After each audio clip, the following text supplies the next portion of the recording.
What is up, guys, and welcome back. And we are back here again today with the 1999 Acura TL.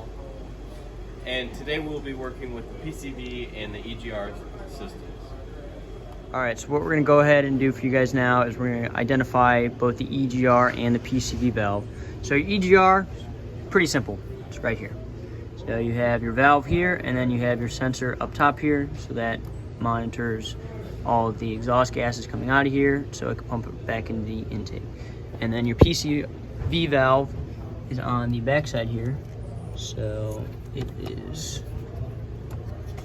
right down there, follow you, or right there. So that hose there flows right back into your intake for you. Taking a look at all data here, we are able to see the vacuum distribution diagram, which I will kind of hold right there, so if anybody wants to take a screenshot.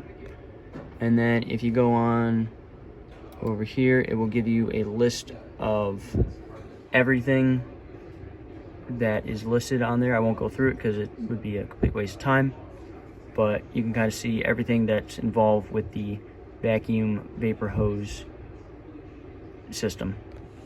Alright, so after taking a look at all data, we are able to determine that the valve is a linear solenoid, which means that it's an electromagnetic device that converts electrical energy into mechanical push-pull energy. Our sensor is a linear potentiometer, which is a precise position sensor that is able to determine the position of the valve. And then our PCM controlled is a PCM pulse modulation, which means that it sends out a pulse from the PCM into the sensor. That way it can get the power and does what it's supposed to do. So I'm going to take you over here to the connector, and we're going to go through the wires. The white and black one is the sensor lift output, and then the black and green one is the sensor ground. Now for the 2000 and 2003 models of this here Acura, it will be green and yellow.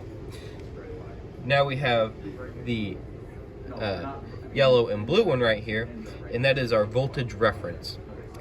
And then the pink one right down there at the bottom is the valve sensor lift input. And on the 2000 to 2003 models, it is blue and red.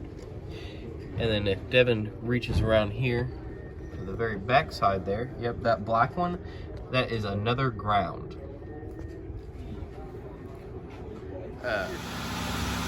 Okay, so I'm plugged into the input and output of the sensor here, and we're going to test the resistance. Take our red and black leads and touch them to these pins here. We're looking at 1.03 mega ohms. So that's about 106 or so ohms, and this is within spec. Alright, so we took a look at all data and we wanted to see how to test the PCV system. So taking a look at it here, so obviously you have to check the hose for leaks, restrictions, anything like that, which we checked and ours were fine. And then at idle, you need to see if there's a clicking sound from the PCV valve when the hose between the PCV valve intake manifold is slightly pinched. Fingers or pliers. We got some pliers here. So when you guys come in here and do it, you really can't hear it.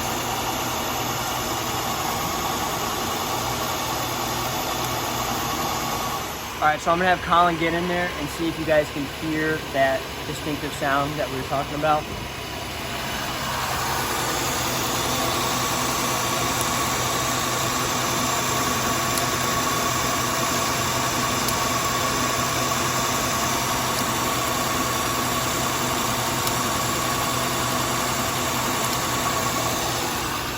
So again, it's not much of a, like a click, click, click. It's just one click and that's about it.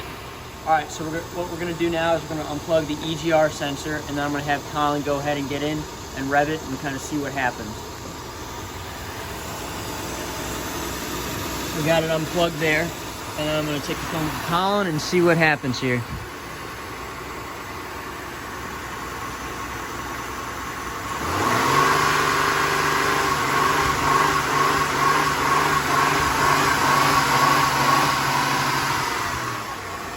So yeah, as you guys can see, obviously with the EGR unplugged, there is a kind of, it bounces off the rev limiter and doesn't allow the car to maintain RPM.